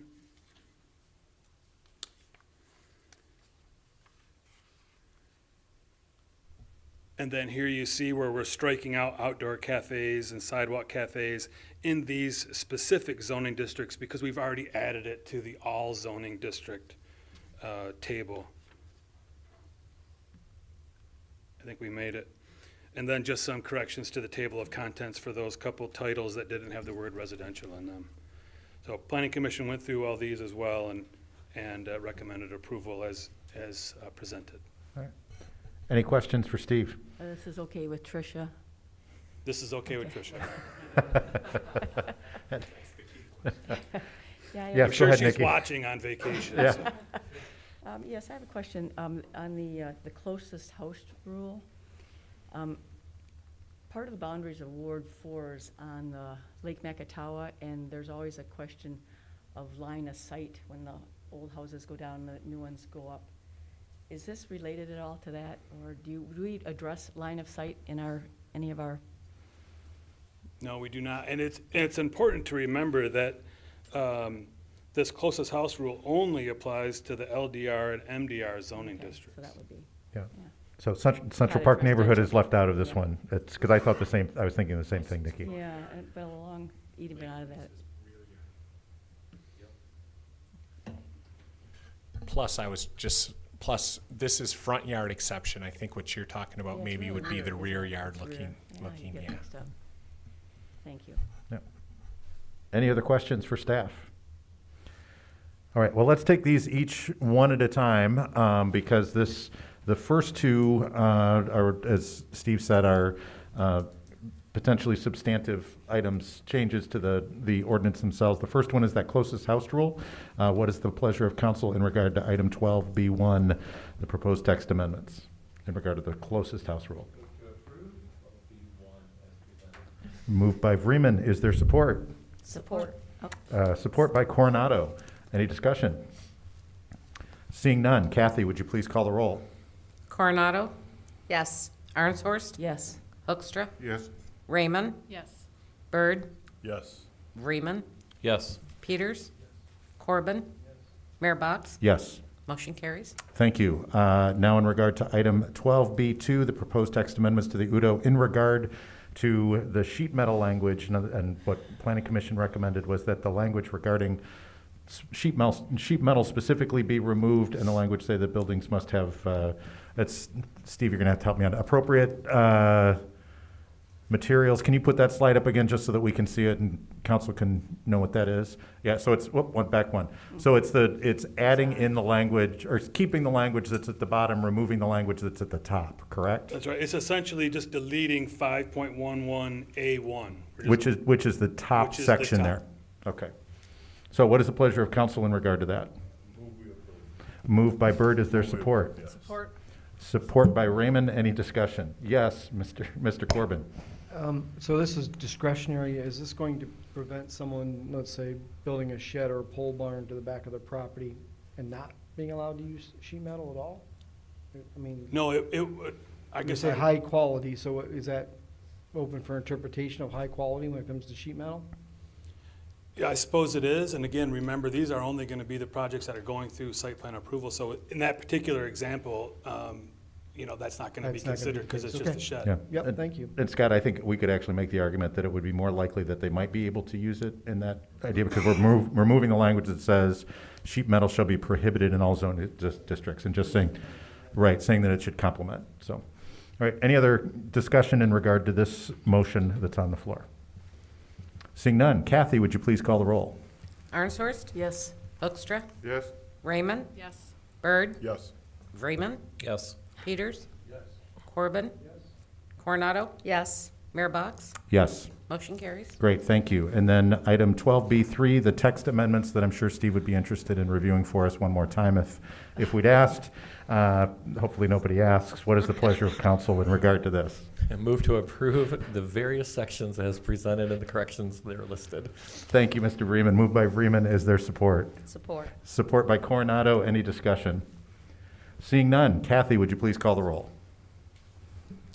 Hoekstra, Yes. Raymond, Yes. Byrd, Yes. Vreeman, Yes. Peters, Corbin, Coronado, Yes. Arnshorst, Yes. Mayor Box. Yes. Motion carries. Great, thank you. Next item 12E 4.1, Finance, Series 2022 Refunding Bonds. Mr. Van Beek. Yes, thank you, Mayor and Council. And on the theme of saving money and financing, I'm going to ask Finance Director Lynn McCammon to come up. It was outlined in your materials. But I think the bottom line here is we're hoping that you will approve us moving forward and saving $175,000 of the taxpayers' money. But Lynn, give us the detail. would you Welcome, Lynn. please? Good evening, Mayor and members of City Council. Included in the packet is the request to approve a resolution authorizing the issuance of 2022 refunding bonds. So just a little bit of background. In 2008, when the city was building the parking deck, $4 million of capital improvement bonds were issued to help facilitate that process. So we work with a financial advisor, PFM is the one we work with, and we continually look for options to refund any bonds and save some money. So what's included here is an option to refund or kind of like refinance those bonds and save, because those original coupons are like 4.25% to 4.5%. So we're looking to save approximately $175,000, and I say approximately because of course interest rates can vary a little bit. But we really look more in terms also of the percent savings, so that's just a little bit under 9%. Typically in transactions like this, GFOA, I usually look at their best best practices, and they look for savings more than 4%. So this is a savings that is almost double that, or actually more than double. So even if the savings comes down a little bit, it's still a good deal for the city. So with that, I'd be happy to answer any questions. Any questions for staff? What is the pleasure of council in regard to potentially saving $175,000 of taxpayer dollars? Move we approve. Moved by Byrd. Is there support? Support. Support by Coronado. Any discussion? Well done. Thank you. Appreciate that. Kathy, would you please call the roll? Raymond? Yes. Byrd? Yes. Vreeman? Yes. Peters? Corbin? Coronado? Yes. Arnshorst? Yes. Hoekstra? Yes.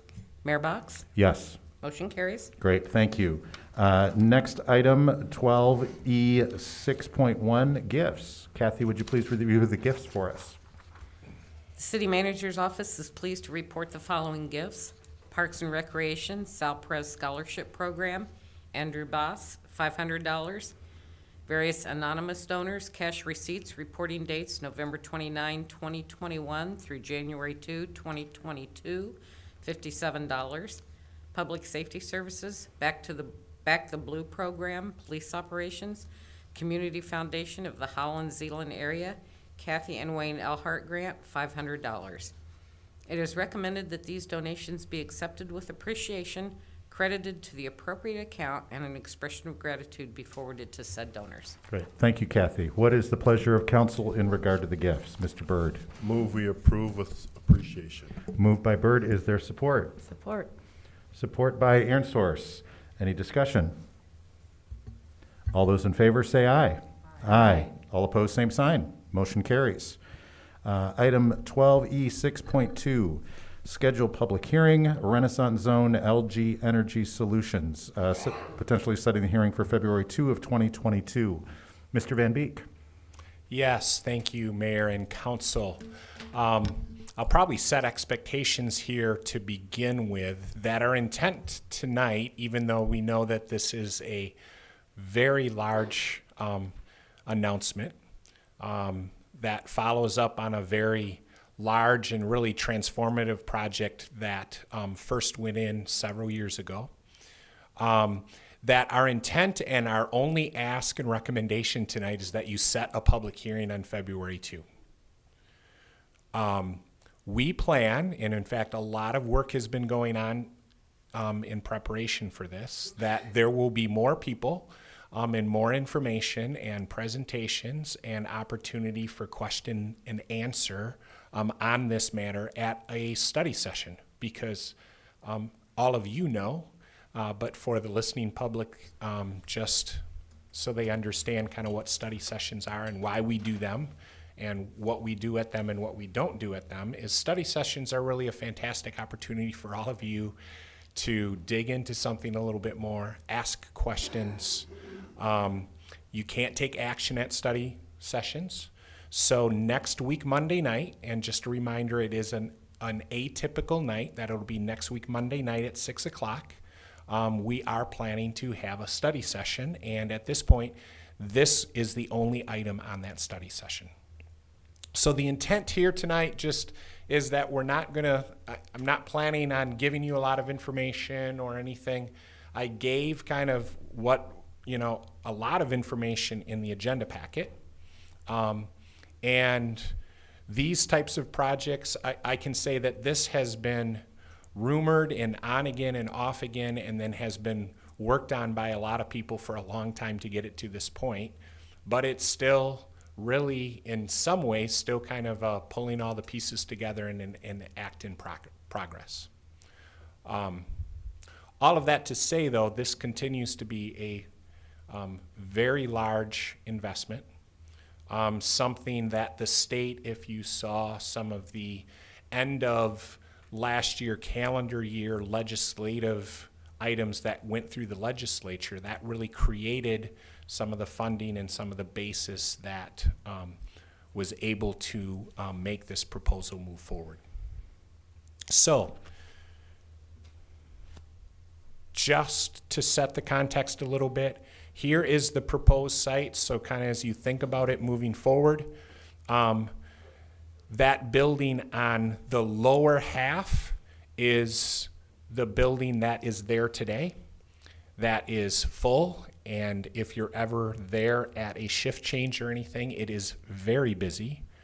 And the proposal that that is being presented, and we'll have more information, we're still getting more information, is that you'd have a building directly to the north of the one that you see there on the site. So that's the site. Again, there's a lot of information in your packet. I will say that in moving pieces, I think I was thinking a lot of these, the time frame. Actually, what's from the state and the company right now is actually, I had it as a 12. It's a 20-year abatement, and that's something definitely that we'll talk about next week. In the gives and the takes and the financing, and in our situation, of course, the purchase of a large amount of electricity from our locally owned and through extension city-owned utility, and some of the benefits that come back through us financially also.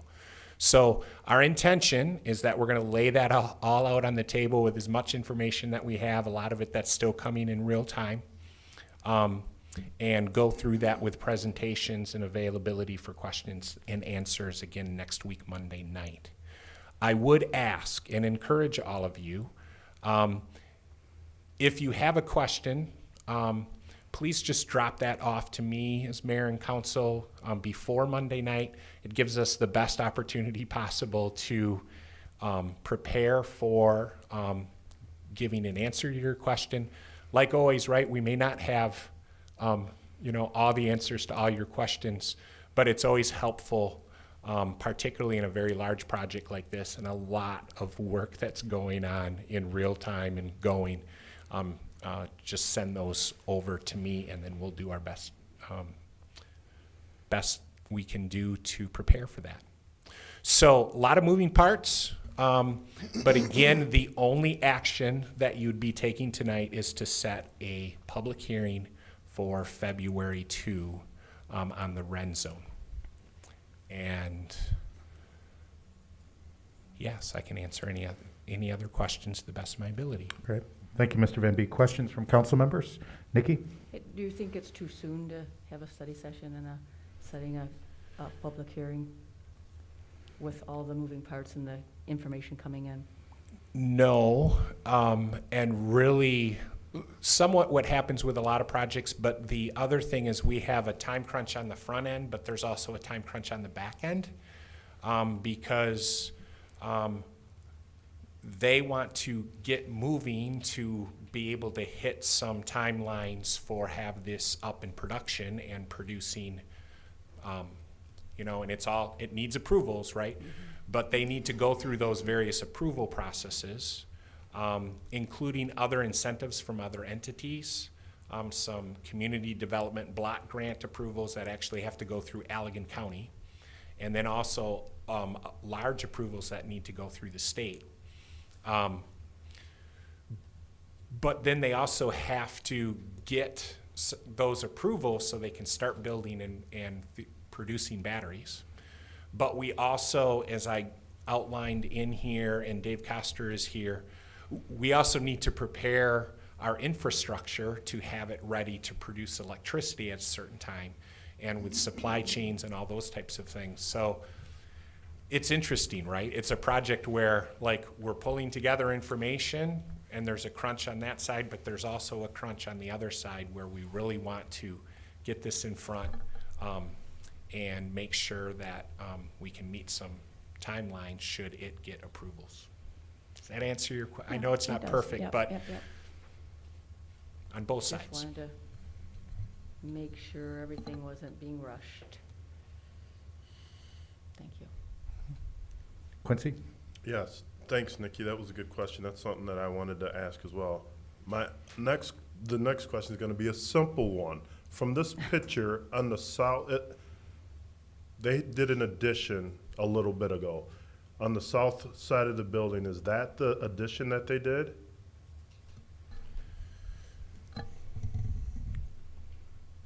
I don't know, Dave or Matt, does anyone know if that's a current picture as the site sits? What I'll say, and kind of the lines that we have tentatively drawn there, the blue line that kind of separates the parcel, what's happening there, and that's probably good to just let know as the standard. The existing rent zone and things that are out there is coming off of rent zone status and coming back onto the tax rolls, which is why we have that line separating that out, because that's coming back on the tax rolls. And then what we're doing is we're working through the process of separating that out with an additional site and parcel that would be the parameters of the proposed new rent zone. And I'm glad you asked, Quincy, because very clearly what's out there is held to plan, held to agreement, and while we've been getting that, we call it the dividend payment, right, from the electricity that's sold, it's also in increments, in the last 3-year increments of the rent zone coming back on the tax rolls also. Yes, Len? Could you define a rent zone and talk about the benefits of it? Yes, I'll do an abbreviated, and then and then maybe Greg King, who's still here, can so a Renaissance zone, and again, remember when we've talked about all state legislation, but in particular tax incentives, the city, whether it be us or any other city or township or village, does not create these incentive packages. They are created by the state, and they're specific incentive packages that allow for particular projects. In this case, the prior one is actually a renewable energy Renaissance zone. This is more of a, if there is such a thing, a standard Renaissance zone. And what it does is it is basically forgivable total tax bill other than taxes paid on debt millages. So like the schools, for example, I'm just going to use that as an example. The school's debt would still be collected, their debt millage. And then, of course, the schools now are not paid by local property taxes in a direct way. They're reimbursed per pupil. But the Renaissance zone are intended to be a better incentive package than, like, for example, the PA 198s that we see more often, because they're for really larger and influential type projects and industries, of which historically and in this case, the feeling is that a battery plant meets that qualification. And I don't think this is editorializing by myself. This was a big deal in the legislature, and that legislation, with the legacy of Michigan, much less West Michigan and the extension to Holland, of our automobile sector, and the importance now of electric batteries, and the state in recent years sometimes struggling to get this type of investment, and then losing some of our automotive sector as a whole. The state legislation really targeted projects such as this to be an appropriate use of that rent zone, to make sure that you have primary, like, industry sector employers such as this retain in the community and in the state, to really generate so much other ancillary business and retention and addition of jobs and well-paying jobs. That do okay? Greg gave me a thumbs up. Wow. Any other questions from council members? All right. What is the pleasure of council in regard to scheduling a public hearing on LG Energy Solutions Renaissance Zone for February 2 of 2022? Motion to schedule a Renaissance public hearing for the Renaissance Zone for LG Energy Solution, February 2nd, 2022. 2022. Moved by Corbin. Is there support? There is support. Support by Byrd. Any discussion by council members? I just have a couple of comments I want to make. First of all, I want to make sure that after all of those questions that the public understands that we're not voting to do anything yet with this except set it for a public hearing so we have the opportunity to learn more, so that the public has the opportunity to be able to speak on this, and there will be lots of decision points along the way with this. And then also I want to say kudos to our city staff and to the folks at Lakeshore Advantage and our great BPW. Projects like this do not come along just by chance. These are very competitive kinds of projects, and I don't think that it's just by chance that that this project has come to our doorstep. We do things well here in Holland, Michigan. We've got great staff. We've got great economic development people. We have an incredible Board of Public Works that has the capacity to be able to do this. We have a track record of being planners, thinkers. As the council members have asked questions today, we're saying, hey, we want to make sure that we do this thing right. Are we rushing this? Are we taking our time? Are we making sure we do it well? That's what we do here, and I think that that's one of the reasons why this project is on our doorstep for our consideration. I also want to thank this council and previous councils for great decisions that they've made that have made this a community where an organization is interested in making this kind of investment here. And I think that this has the possibility of being something historic for this community, and I think that it says a whole lot about this community that our staff, our Board of Public Works, our city can do this even after last week where we talked about major transformational projects going on in this community right now.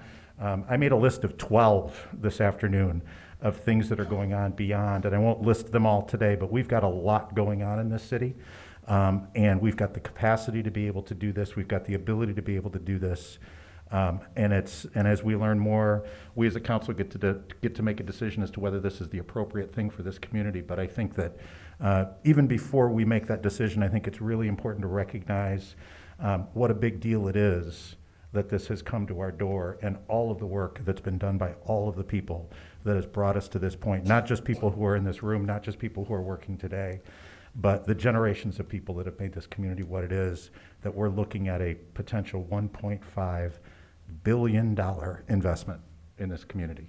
Having said that, Kathy, would you please call the roll on the motion in front of us to schedule a public hearing for a Renaissance Zone for LG Energy Solutions for February 2 of 2022?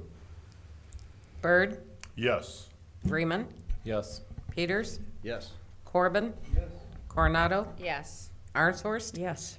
Hoekstra, Yes. Raymond, Yes. Mayor Box. Yes. Motion passes. Great, thank you. Item number 13, communications from the city manager. Mr. City Manager, do you have anything interesting to share with us? Yeah, I've probably used a lot of words already tonight, so I'll go quickly. First, Saturday, I hope you all remember, have marked out off on your calendar, the council advance. I'm still calling it the advance in case Mike Trethewey is listening. I'll let you all change the name potentially at some point. Our retreat. 8:15 breakfast will be served, and I bet if you'll show up a little bit earlier, it may already be out there, and some of us will already be there before 8:15. We're gonna get started at 8:30, and remember last time you said no lunch and so we'll keep you moving, but I know you'll participate also with us in meeting those timelines. We're excited about it. There is a packet of information for the public, but also for you, some information attached to that. Just look up Saturday advance. There's some things in there, but for the most part, I think you're all pre-prepared. It's really a come and participate type event. We just mentioned, remember, next Monday is the date for the study session, not next Wednesday. I appreciate your flexibility with that. I will be leaving for a managers conference sometime during the day, depending on how crazy things get, on Tuesday, and we'll be returning on Friday. But it seems like you can't go anywhere without these things right now. So if you have any questions or anything, not only will I stay connected, but the best thing about your city manager is a great team around me, so I have no worries about how the city will function potentially better in my absence. I always look forward to those conferences. I joke a little bit, but it is a great opportunity that, quite frankly, I've missed, and I think by extension a lot of you missed, of getting together with colleagues across the state and really picking up great ideas and bringing them back to our community, and sometimes sharing our good ideas with other communities also. So that's all I have, Mr. Mayor and Council. Great. Thank you, Mr. Van Beek.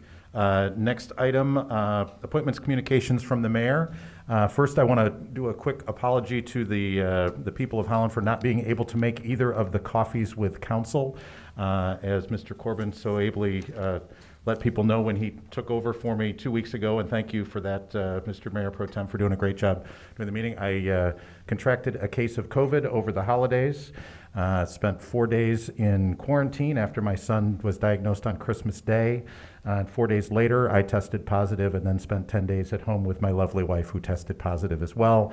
Luckily, my son and my wife had no symptoms, and mine were relatively minor.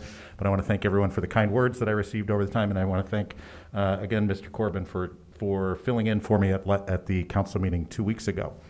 I had the great opportunity on Monday, as did some council members as well, to attend an event co-sponsored by the Holland Public Schools and the City of Holland for remembrance of the Reverend Dr. Martin Luther King. Great luncheon, great program, great speakers, wonderful school speakers as well, students who spoke very, very enthusiastically, great orators.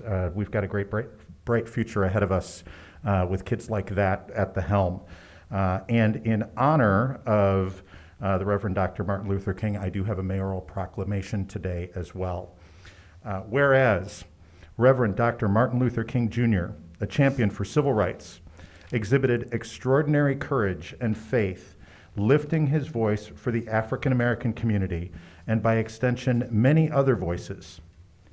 And whereas Dr. King brought a generation to recognize the universal threat of injustice anywhere is an injustice everywhere, and whereas we celebrate a man and a movement that transformed our nation, and we remember that our freedom is inextricably bound to the freedom of others, and whereas as a nation we continue to work toward achieving the dream where opportunity and access for all abound, and whereas through his unrelenting resistance, persistence, and determination, he changed not only laws, but hearts and minds of his fellow man. And whereas his dream for greater opportunity, access, and equal treatment under the law for all has yet to be fully realized, we march forward to let hope for all abound. And whereas now more than ever, we must heed his teachings by embracing our convictions and bring goodness and goodwill to others. And whereas Dr. King taught us that the ultimate measure of a man is not where he stands in moments of convenience and comfort, but where he stands in times of challenge and controversy. And whereas the City of Holland commemorates the life and legacy of Dr. King's great vision, we affirm the dream of Dr. Martin Luther King. Now, therefore, I, Nathan Box, Mayor of the City of Holland, Michigan, and the members of the Holland City Council do hereby proclaim the month of January to celebrate the work of Dr. Martin Luther King, Jr. We invite the community to celebrate Dr. Martin Luther King, Jr. throughout our city and share in this annual tribute to Dr. Martin Luther King, Jr. Given under my hand and the seal of the City of Holland, this 19th day of January 2022, Mayor Nathan Box. And that is all I have as well. Next item on the agenda, appointments, motions, and communications from council members. Any communications from council members? Yes, Lynn. Yeah, yesterday, was it yesterday? I attended the Mike. neighborhood improvement. Mike. It is on. Oh, really? Yes, I'll get closer to it. Hello? Yeah. Tuesday afternoon, I had the opportunity to attend the neighborhood improvement committee, and I wanted to just make you all aware, if you're not aware yet, there will be a public meetings on Monday, January 24 from 2 to 3:30, and Tuesday, January 25 from 6 to 7:30. And they will be discussing the Community Development Block Grant, which is about $320,000 this year. And it's a way for the public to provide input on how to best address identified needs and opportunities. So it's a great opportunity to hear what the community is saying about what they'd like to see those funds be utilized for. And they'll be held at Herrick District Library in the auditorium on the lower floor. And then one of the other things that they're working on at the Neighborhood Improvement Committee is they're working on creating a blueprint for flourishing neighborhoods, which they hope to present to the council at some time in the future. So they're at the point where they're identifying elements of flourishing neighborhoods and talking about how to gather some input about those as well. So Jay and I attended that meeting. Yeah, it's a good group of people. Great. Thank you, Lynn. Anyone else? Yes, Mr. Freeman.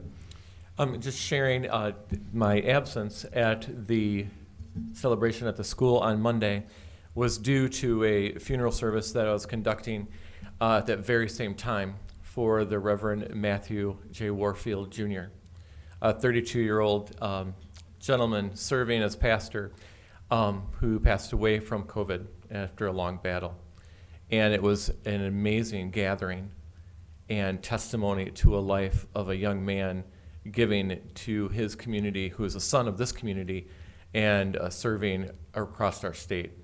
And I was sad to miss that celebration, but in many ways, it was probably an amazing celebration in the same voice and the same spirit that was taking place across town. And so I think it just goes to be said that it's happening in many places, that people are living in legacy each and every day, and I'm thankful for it. Wonderful. Thanks, Tim. Yes, Mr. Corbin. So Mayor and I got to fly a plane this week at the airport, so that was quite exciting. It was a simulator, so, but no, neither one of us crashed. I ended up in the grass. I actually did crash flying out near Mount Rainier for Little Canyon, yeah. Oh, Mount Rainier, that's right. So the simulator did a wonderful job of explaining how these aircraft operate, but what's really fascinating is Flight Path is a nonprofit organization that has these different simulators out there and that meets and educates students, not children, but students, 15 and above, with parents' permission. But they come out there and they learn a lot about how flight works and how aircraft works and how lift works and aeronautics work. But then through that, they get an opportunity to fly and then maybe get into a career. So it's quite fascinating, the volunteer work that's done out there at our airport. So, well, when I say that, part of that airport. So if you ever get a chance or an opportunity to go out there, or if there's visiting people listening on that have students or children that are interested in aircraft and aeronautical trades, certainly look up Flight Path and see what they can do for you. Great. Thank you, Scott. Anyone else? Yeah, Belinda. I just had a question for Lynn. Lynn, what was the second date of the meetings? It was next Tuesday, the 25th, from 6 to 7:30 at Herrick District Library. Okay. And is that somewhere public? Is it on the committee? Is it on the website? Just like if I wanted to share it with the community? Do you know? Why don't you connect with Mark Cornelis and see? I can also forward you the email where he had the flyer. Just Yeah. if And- that's available. And tonight's meeting will be posted tomorrow on YouTube as well. So if they want to scroll to the end of the meeting, they'll be able to hear Lynn again. Thank you. Mhm. I'll forward you this email. Thanks, Lynn. Yeah. Appreciate it. Yes, Quincy. So the proclamation, thank you for the proclamation. This is a quote by Dr. King. No one really knows why they are alive until they know what they died for. And Dr. King came to that realization. He knew what he would die for, and he ended up dying for that cause. He showed us during his brief time on earth that he stood for what he found out what he was alive for was a very, very brief time. And when you look at those few years that he impacted the United States of America, and then you compare those few years to where we are today, decades later, and he's still impacting us. We get the opportunity to do the same thing as an example of what Dr. King has done. Sometimes we may think our voice is too quiet, our feet are not big enough to step out, our brains are too small, or I don't have the courage. So I want to encourage all of us on council, all in the community, that stepping out and doing and following the example that Dr. King set for us, let's do it. Let's all do it. And again, he only did it for a handful of years. It wasn't a whole life that we're talking about. It was a handful of years. And here we are decades later, still impacted by him. So I encourage us, whatever our cause is, whatever our fight is, when we find out what that thing is that we're willing to die for, let's step out and let's move forward. Thank you, Quincy. Any other communications from council? Otherwise, there's just one more motion I will entertain at this time. Moved by Vreeman. Is there support? Support by Peters. All those in favor say aye. Aye. All opposed, same sign. Motion carries. We are adjourned. Thank you, everyone.